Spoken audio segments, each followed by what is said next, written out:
Hello and welcome to Future Casting with Utah State. I'm Elizabeth Cantwell, president of Utah State University and the host of this podcast. Today I'm talking to Alexa Sand and Sarah Goking about USU's undergraduate research program. It's been going on for a long time, so it has a legacy that we can actually talk about and impact that we can point to. Alexa is Associate Vice President in the Office of Research and a professor of art history, and she oversees the undergraduate research program. Sarah is a USU alumna and an alumna of the undergraduate research program as well, so she's got 3 degrees from Utah State University. And we're going to have this conversation just as Utah State University is about to celebrate its 50th anniversary of this program. So we've been in the business of research for a long time. We've been in the business of bringing undergraduates to our research for 50 years. And to honor this legacy, we've declared this the Year of Undergraduate Research. So welcome to both of you. But I thought I would start with you, Alexa, and just kind of what our listeners have their idea of what research is. But we're going to kind of delve into what is undergraduate research, why is it different from other flavors of the undergraduate experience, and how does it drive the perspective that we think at least some, if not all, of our undergraduates should have on what life is all about? Oh, those are great questions, and I'm really happy to be here to answer them, so thank you. I mean, one of the things that we sort of begin with when we talk about undergraduate research is high-impact learning experiences or high-impact practices in higher ed. And since the early 2000s, this idea that students learn best, or in fact all humans, learn best by actually doing the things that they're learning about. So that active and engaged learning is a really fundamental part of undergraduate research. Undergraduates who are engaged in research at Utah State are working with faculty mentors, with graduate student mentors, and that mentorship is also a really key element in the experience because it builds a relationship of trust, of personal development, and of growth. So I think those are 2 of the characteristics of undergraduate research, that engagement in the actual things that you're learning about doing rather than sitting on your butt in a seat taking notes. And then the personal development that comes from having somebody who's more experienced in the field sort of guide you and listen to you and really see you as a person. So undergraduate research is first and foremost about people and their relationships with one another. I feel obligated to point to the fact that our faculty who engage in this don't sort of get extra credit. That we really come with an ethos at this university of people who want to make this extra contribution to undergraduates' experience. And Sarah, I'll ask you kind of about that lived experience, but I am always in awe of the large number of faculty that we have who are willing to step up and provide that mentorship and actually do that. Yes, absolutely. It's really cool to watch. I think our faculty are part of a culture. In 2020, we actually won a national award for excellence in undergraduate research. And when we were putting together the materials to apply for that award, we had to show that we had a culture that was campus-wide and deeply embedded. And it was easy to do at USU because undergraduate researchers are part of our research community. They're not sort of sitting out in a separate little unit. I mean, you mentioned at the beginning, I'm an associate vice president for research. I don't only deal with student research, but the fact that student research is located in our office of research rather than maybe under the chief academic officer or out in one of the colleges. I mean, it's happening in all those places, but the fact that we recognize these students as an integral part of our research operation is, I think, really, really significant and important. But for all you faculty out there listening, we see you. Yes. And are so grateful for you. So, Sarah, you've got the full Monty of the USU experience. But I'm really interested in what the lived experience was like to, as an undergraduate, get exposed to this and then take it into your career. And as tell our listeners kind of what you do, because I think it's illuminating as to sort of where that experience can take you and what it means. You know, we hear so much today about degrees need to lead to jobs. And I would argue that experiences also need to lead to jobs. Yeah, I would agree with that as well. These are all great questions. I would say to start, just on a personal level, the way that the undergraduate research program affected me was that I went from being a first-generation college student to doing this research project with, I think this matters, a female mentor who helped me see that I did belong at the university, not just as a student in a classroom, in a sea of chairs, staring at the professor in the front of the room, but actually doing the work. Mary Barkworth, if you're listening, I hope you know the tremendous impact that you had on me as a mentor. She was the director of the Intermountain Herbarium at the time. And I got to do this project that was, you might remember, Alexa, from coming across it. It was a multi-entry dichotomous key to the deciduous opposite-leaved woody twigs of northern Utah, which meant that I had to spend a lot of time collecting twigs in winter. And I went out with Mary, and she did this, she took the time to work with me on it. I had to decide what characteristics I saw that I could also express in a way that any other user of this key that I was developing could use to identify the twig that they were looking at, maybe in their yard or out on a hike. And then I also got to code it into a computer program. So this was really, multifaceted in terms of the skills. But, on a personal level, seeing that I did belong in research and then sparking my sense of wonder in the natural world has really stuck with me. And that has driven a lot of the choices that I've made since then. It's also shaped my propensity to stay in research, and the fact that I was developing a key, not just for specialists, but for, anybody out there that is curious about what plants they're looking at. It made me think about how I could do work that was useful to people and seemed valuable to people as well.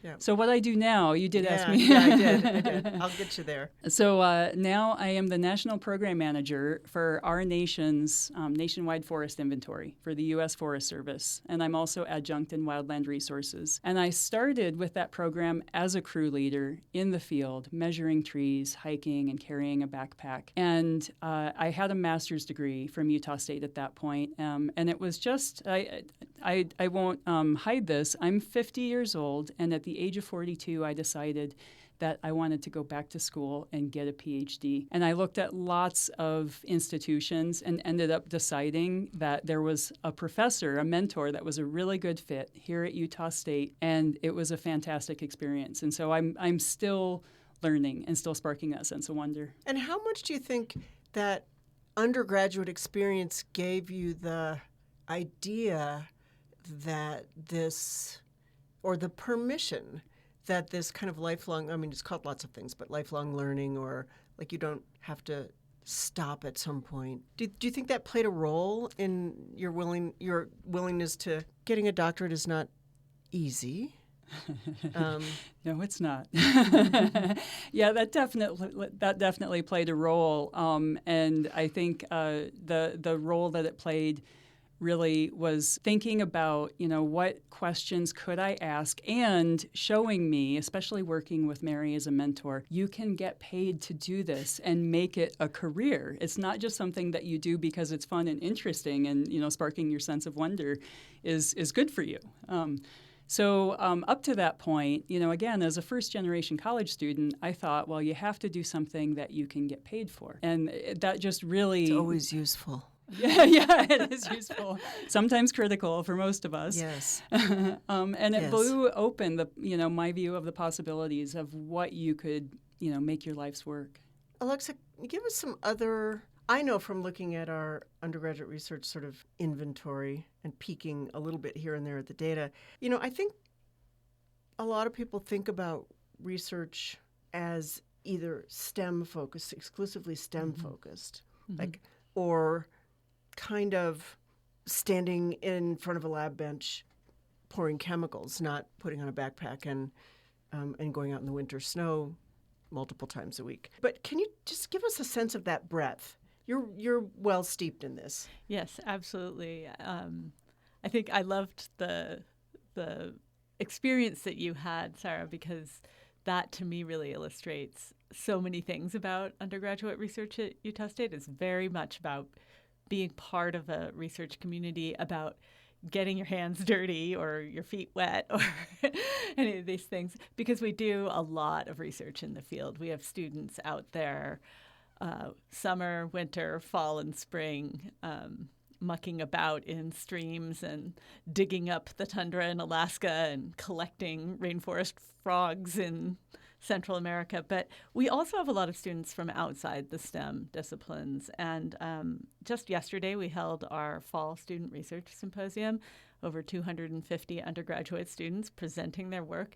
There were projects on everything from a 16th century English translation of Boccaccio's Decameron to strategies for extracting oocytes from the ovaries of slaughtered pigs. I mean, it was pretty broad. I have a couple of projects, though, that I think are really, really exciting right now. Yes, let's hear about it. So the first one, I mean, it's hard to pick just one or two because there are so many interesting ones, but these are both fairly recent projects.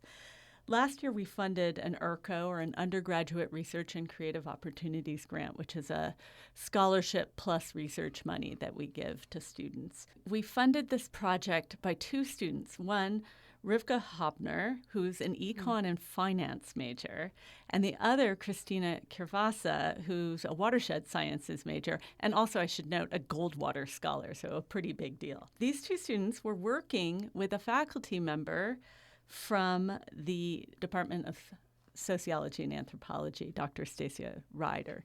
So they were looking at attitudes in Cache Valley, right here in our own community, towards decarbonization and alternative energy. Where are the sticking points? What don't people understand? What are they concerned about?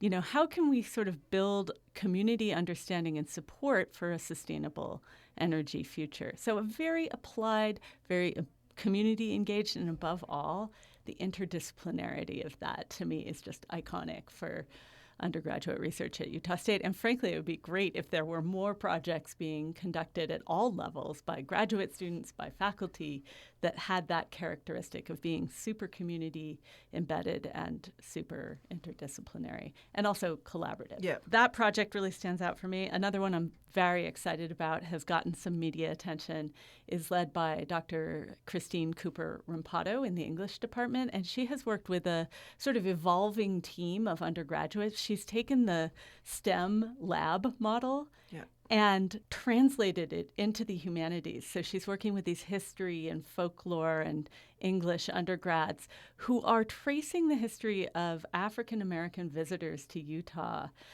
from basically the early 20th century up to now, especially as it intersects with our national parks. So again, a really engaged sort of field-based research. They're out there looking at archives, talking to people.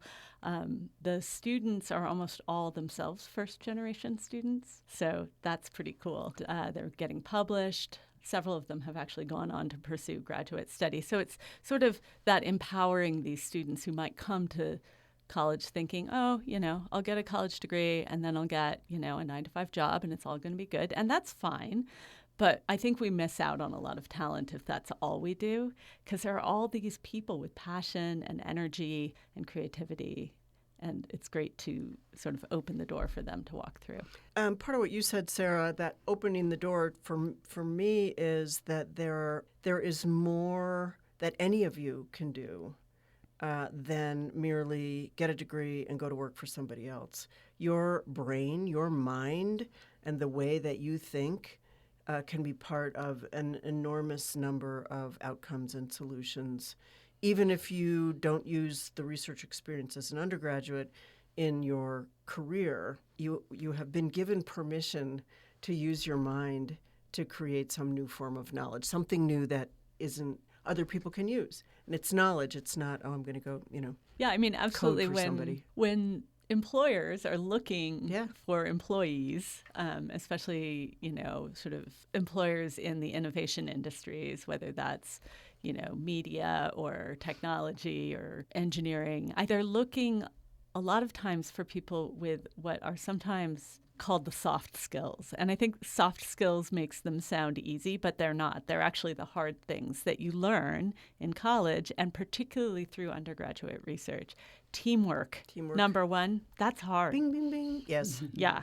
And like problem solving on your own can be fun, but problem solving in a group can be frustrating and exhilarating at the same time. So I think, that's probably one of those skills. Communication. We have a strict requirement for all of our programs, whether it's a 4-year scholarship or, a 1-semester internship, that at the end of that experience, students need to do something to disseminate their research. And that's why we have fall and spring student research symposia, so that the students have an opportunity to get that and to learn about how to become better communicators.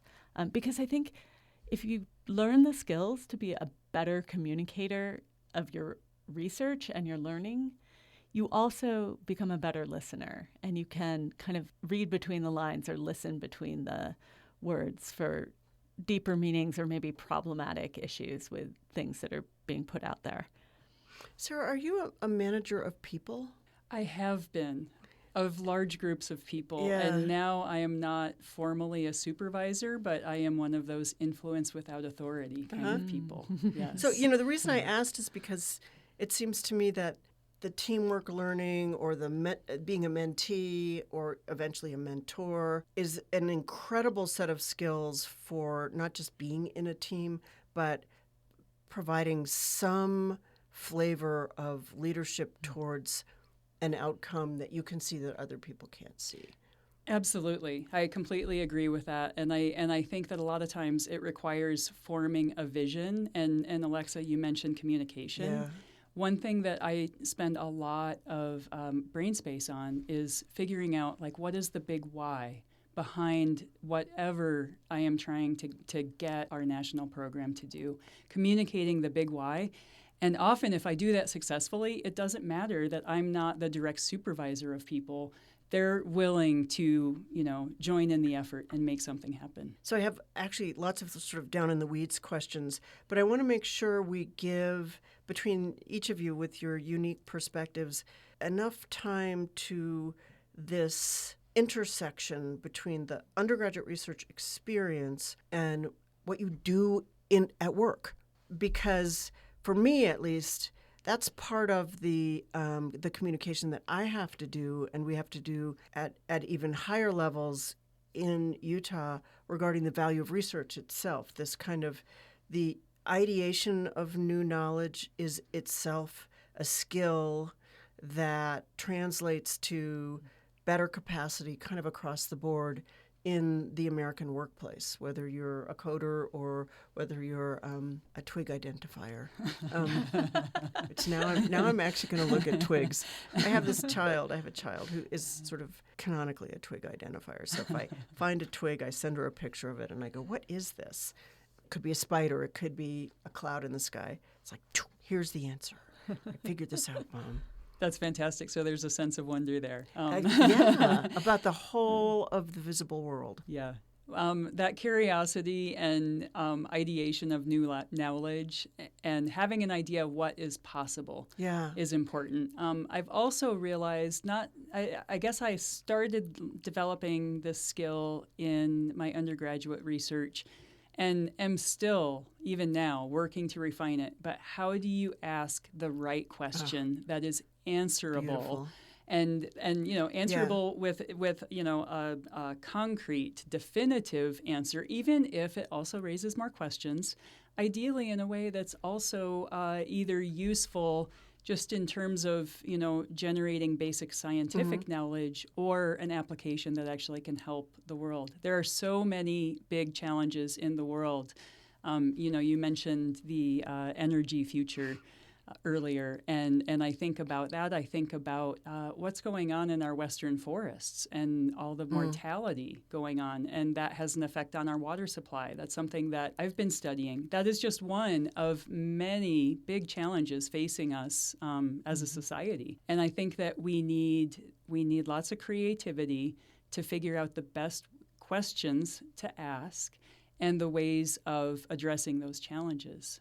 Alexa, you also mentioned communication and communicating research outcomes. And I think that is a foundational part of learning to be a good researcher, is realizing that, it is really fun, to do research for research's sake. But to make it useful, I think you really have to share it out into the world. And so learning that is part of the process and learning the communication up front is tremendous. And my experience at Utah State doing undergraduate research was that undergraduate research program took, my Utah State experience from being sort of a typical undergrad bachelor's degree experience to being something really tailored to what I was interested in, and I learned far more than I could have ever guessed I was going to.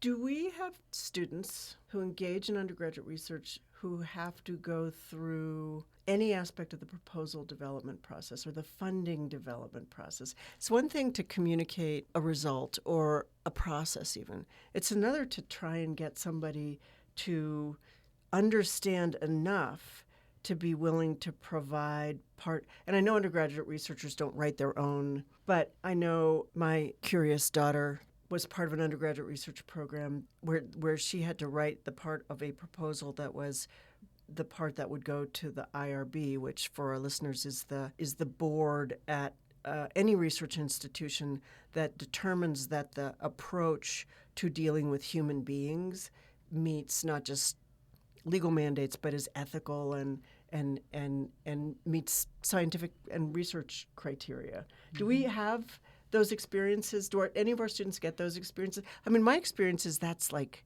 really golden in terms of translatable to lots of different types of jobs. Absolutely. And actually, I don't think because I come from the humanities, I didn't really appreciate how unusual it is that at Utah State we treat our undergraduate researchers like members of the research community. And so they're expected to do these things. I mean, obviously, mentors play a big role in giving them guidance and sort of going, don't do that, go, take it over here. But our flagship program, which is the URCO program, Undergraduate Research and Creative Opportunities, that's the program that President Glenn Taggart started in 1975. It asks students to write a research proposal. They have to have a budget. They have to have a timeline. Yeah. They have to justify the feasibility and the significance of the project, whether it's composing an opera about climate change or whether it's, isolating a chemical in a more traditional bench science. So the student there is the lead researcher, is the PI, and is playing that role.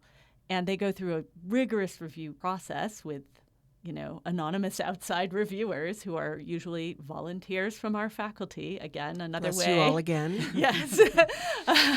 And also graduate students. Yes. We have advanced graduate students involved in that. And they get feedback. And, they don't always get funded. We have about a 50% funding rate right now. It varies depending on how many applications we get in a cycle. And we don't fund anything that doesn't seem feasible. I mean, even if we have money left over, I'm not going to give money to a student who hasn't really fully thought through the process. So it's an iterative process, just like applying for funding from a federal agency. I've now put in my share of, weirdly enough, NSF and Department of Education grants, and still trying. We'll get there someday. But I think at that small level, they're already learning the proposal writing and the sort of project management thinking that is going to be so valuable to them, whether or not they go on in a research career. Mm-hmm. I mean, if you're working for an engineering firm, for example, that's doing civil engineering for a highway project, you have to write the same kinds of documents, right, to get them past the Department of Transportation or whoever's reviewing them. So in any case, I think that kind of persuasive data-based writing is definitely baked into the experience. Now, students have also served as co-authors on federal grants published papers and state grants.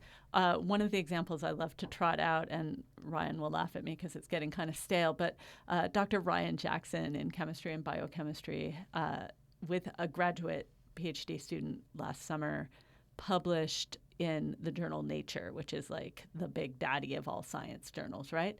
Who were the co-authors on that paper? his undergraduates.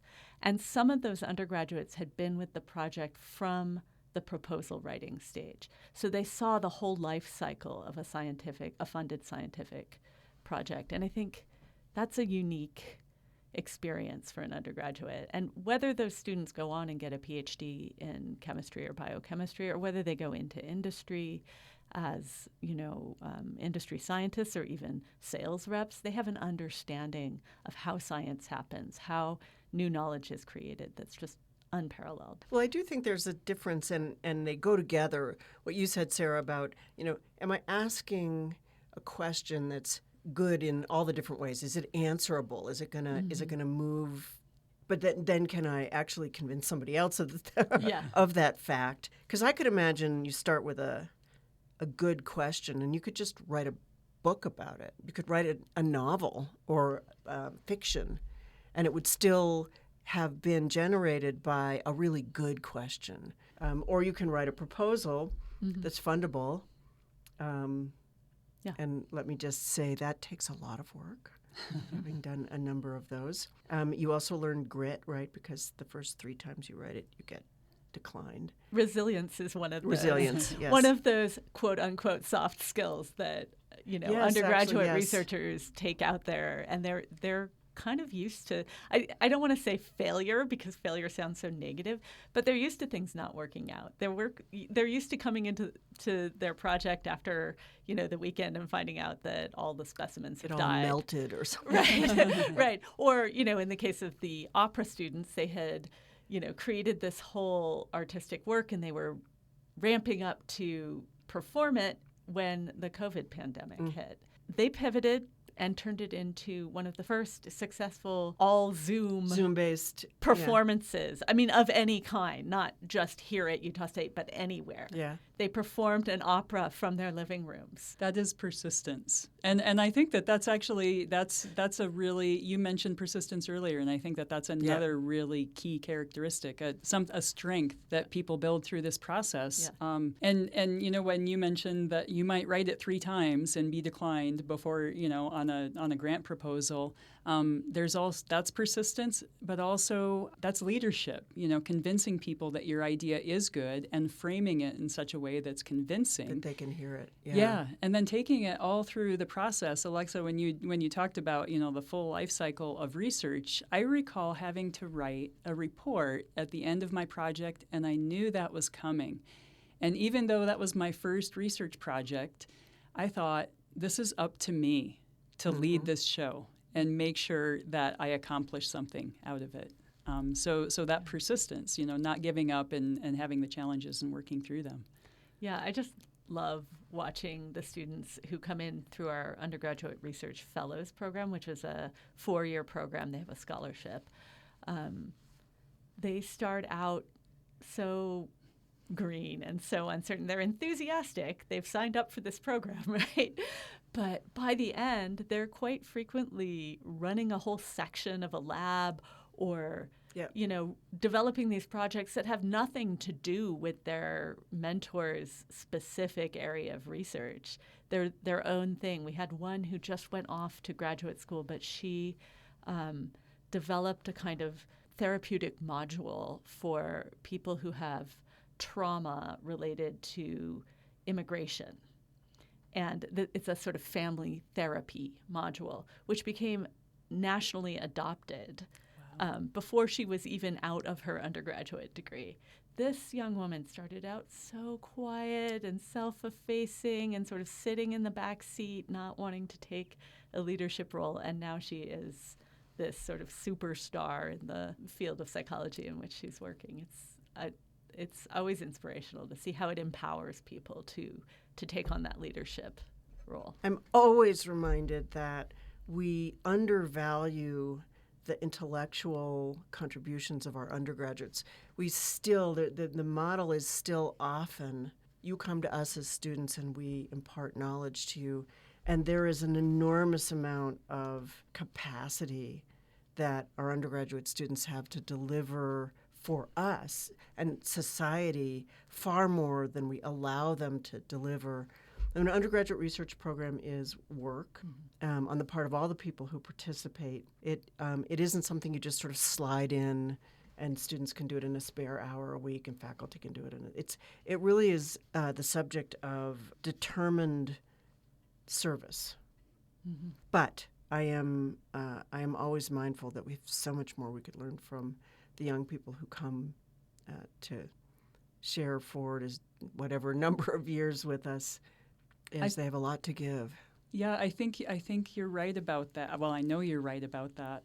And one thing that I see in my career with the Forest Service also, I see a similar thing, where people that consider themselves the senior experts, often see this huge trade-off in, do I spend the time, invest time in empowering people with less experience to do more?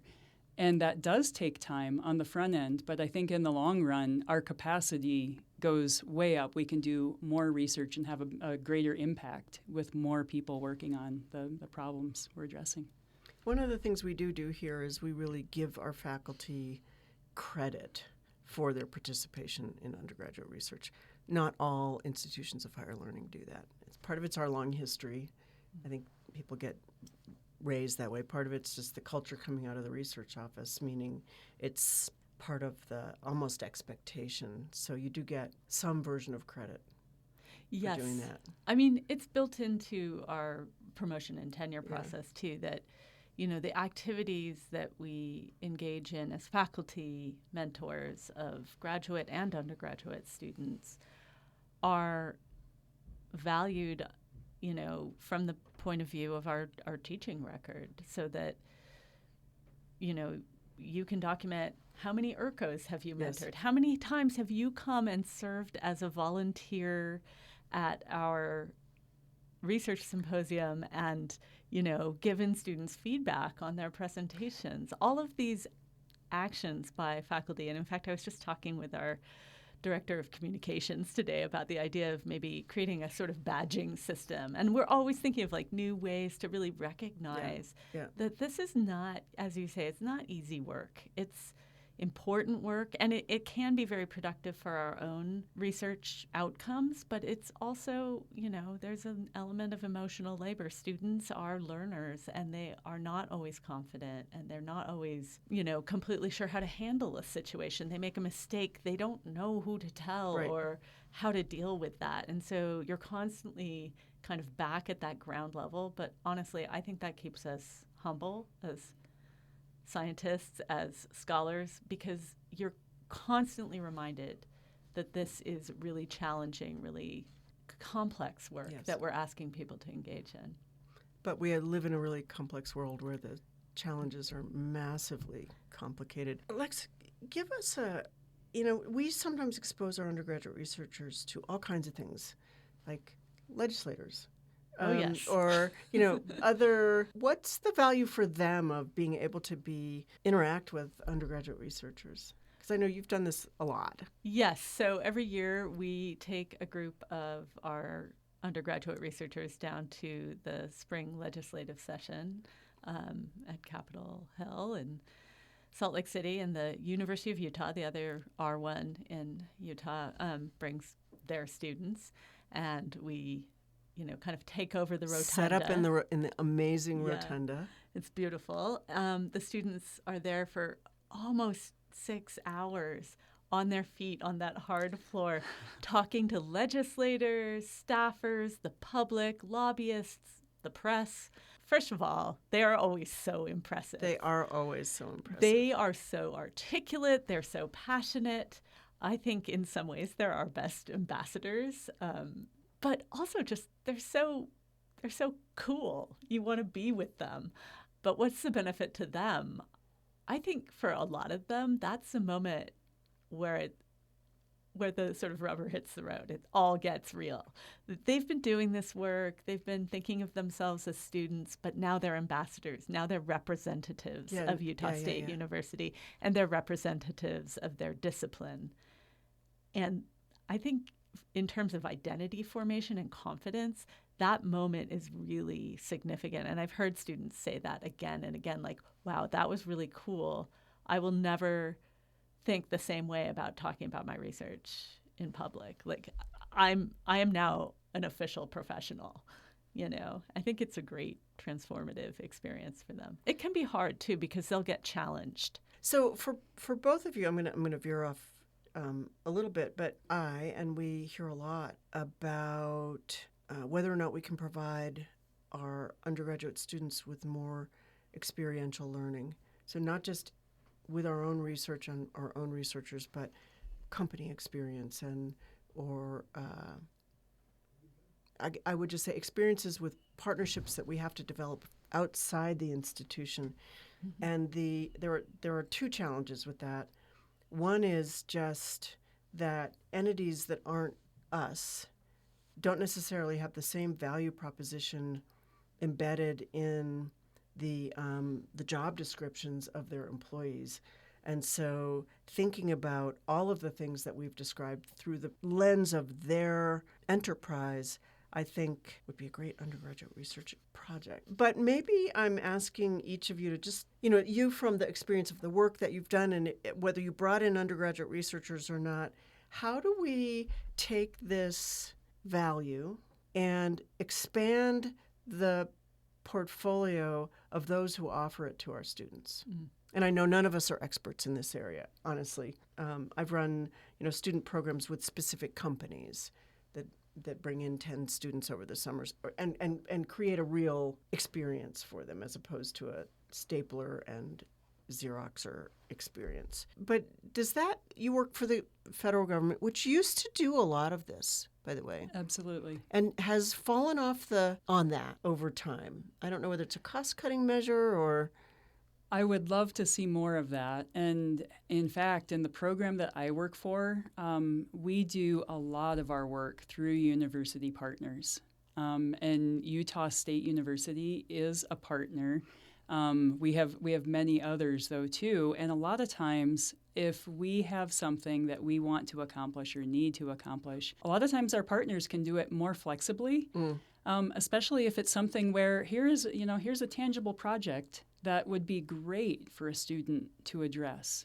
And so it does require thinking creatively and flexibly, being adaptable, and a lot of times having relationships built between teams, between organizations. And I think one way that we've been able to build some of those relationships is through events, like you mentioned the day at the Capitol, other events that maybe events that target outside partners specifically to bring them in, and maybe around colleges. I know I was in the Quinney College of Natural Resources, and I know that there has historically been a lot more involvement with the federal government there, and I would love to see more of that. And that's part of the reason that I thought it would be a great thing to become an adjunct faculty member there. Yes. Yeah. Right now we're in the process of planning our spring semester summer research opportunities fair. So this is very much on my mind. And one of the things that we really try to do there is not just highlight, you could work in Professor X's lab, right, but here's an REU at Carnegie Mellon University, or here's an experience with Raython that's, hiring summer interns. We try to look specifically for paid positions for our students because, as you mentioned, a lot of our students are, like you, Sarah, first generation, or if they're not first generation, they're still, the great American middle class. You cannot go for a summer and pay for housing and not get paid. So we really do focus, as we're pulling those opportunities together for that fair, we really look for things that will be compensated and that will be valuable for our students. And again, we count on faculty so much for this. The faculty, the college staff, and just, the programs that they've also been running. Another entity I haven't mentioned, but that I think is really important to tip the hat to, is Extension, because they provide a ton of opportunities for our students. And some of our statewide faculty really take students from, not just from their statewide campus, but from the Logan campus and distance, they take them out in the field in the summer, and they're really engaging them, deeply in the work that they're doing. So I think we need to continue to build those relationships and find new partners, but I think there are actually a lot of students every summer And one of my projects has been to kind of gather that information. Yes, figure out who all's doing what. Who are out there and Yeah. really doing stuff. Our partnership, of course, with SDL is very important that way, and we actually work very closely with them to place students. So SDL is the Space Dynamics Lab, which is our UARC, and does an amazing job with undergraduates and graduate students. So for all of you who are listening out there who work in companies in our area, think about my homework assignment is to think about how this kind of undergraduate research experience that we've been talking about can become a corporate research experience. And that you can learn as much from your undergraduates as our faculty learn from our undergraduates. Because it's really, when you allow that to happen, there's an amazing amount of new information that young people will deliver for you. And goodness knows our economy really needs all of that kind of new thinking. So last minute thoughts for us as we sort of start to tail down on the podcast here. Well, when I think about the sort of connection between university learning and careers, and I should note that I took a hiatus from my academic career and worked for a business to education company that provided precisely this information about how do college majors map onto not jobs, but careers, like lifelong endeavors. It was great, 3 years of my life. But I think it's really important that we appreciate sort of where I started, the interdisciplinarity of research learning at Utah State. So we have a student right now who is using AI to understand how people learn music and how we can better coach students who are learning piano. So here's a young woman who has a great deal of understanding of AI. She's a music major. You might want to look beyond the primary major listed on a student's CV and think more about what the broader scope of their learning is, because especially with this generation of learners, I think they're very labile. They can move from being, artists to being technologists in just a matter of months, and they're incredibly good at learning new things. But it's also, that says a lot about how we coach them to state their skills and capacities for the world to see, because AI is probably analyzing your resume or your whatever you put out there about you. Absolutely. Boy, that has changed a lot. So Sarah, any last thoughts for us on, I think your career's been, to me is just such a great example of learning that the generation of knowledge is a thing that you can actually make money doing. Yes. And then taking that through this kind of long tail. I didn't get my doctorate until I was 36, so I totally relate. But I never questioned that might not be something that I could do if I wanted to. Right, right.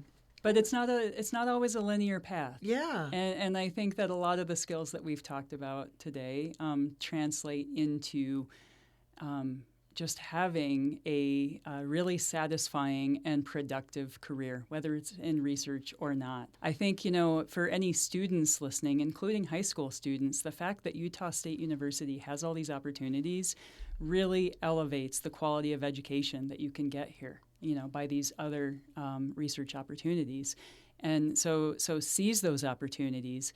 And then I would say to anyone who is considering, being a mentor, whether it's faculty or possible external partners, you might think, oh, I don't have time for that. Maybe you have a big workload and are burned out. And I would just say to that, you really need the inspiration that working with undergraduate students can give you. That can really be a jumpstart to your passion. Yeah, absolutely. You almost can't afford not to because of the inspirational value. Yeah, absolutely. I think, yesterday with the Student Research Symposium, I just always walk away from that buzzing. Yeah. And it's exhausting for me and for my team. It's a big production, but I don't care. I love it. It's just 100% inspiration. So if you have ideas and thoughts for us, let us know. I think most of you can figure out how to get in touch with me, and I will figure out who to share that knowledge and information with. Thank you all for listening. Thank you, Sarah. Thank you, Alexa. This has been, this is one of my little passion areas because it is the place that a little bit of extra effort yields just incredible results. So thank you guys. Thanks for having us. Thank you for joining us in Future Casting with Utah State.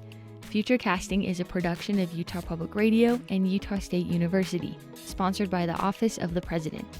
Our producer is Hannah Castro, with help from the Utah State's Marketing and Communications team, and the theme music was produced by Justin Warnick. You can listen to Future Casting at upr.org or wherever you get your podcasts.